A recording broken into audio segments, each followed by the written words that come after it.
కన్నెపేగు మమకారం ఎలా ఉంటుందో ఓ మాతృమూర్తి అలుపెరగని పోరాటం చాటి చెబుతోంది. చేసిన తప్పుకు జైలు పాలై చిన్నారి బిడ్డ కోసం ఆమె పడుతున్న వేదన అంతా ఇంత కాదు. ఎన్నిసార్లు మొరపెట్టుకున్నా స్పందించని పోలీసుల్లో బాలల సంక్షేమ సమితిని ఆశ్రయించగా కదలిక వచ్చింది. కృష్ణా జిల్లా తిరువూరుకు చెందిన నిర్మల భర్త తల్లిదండ్రులు మరణించటంతో బతుకు తెరువు కోసం కొడుకుతో విజయవాడ చేరుకుంది.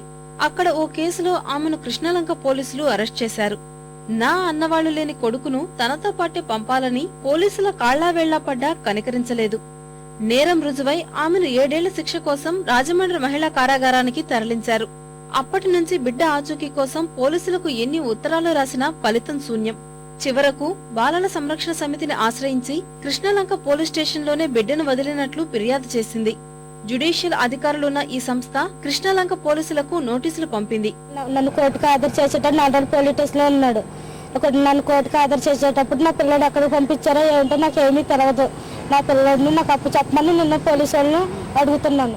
కృష్ణలంక పోలీసులు, విజయవాడ జువెనల్ పోలీసు సిబ్బంది బాలల సంక్షేమ సమితి ముందు హాజరయ్యారు. నిర్మల వద్ద వివరాలు తీసుకుని నమోదు చేసుకున్నారు. బిడ్డ కోసం ఆ తల్లి కన్నీరు మున్నీరుగా విలపించింది. తన బిడ్డను కన్నులారా ఒక్కసారి చూడాలని ఉందని శోకసంద్రమైంది.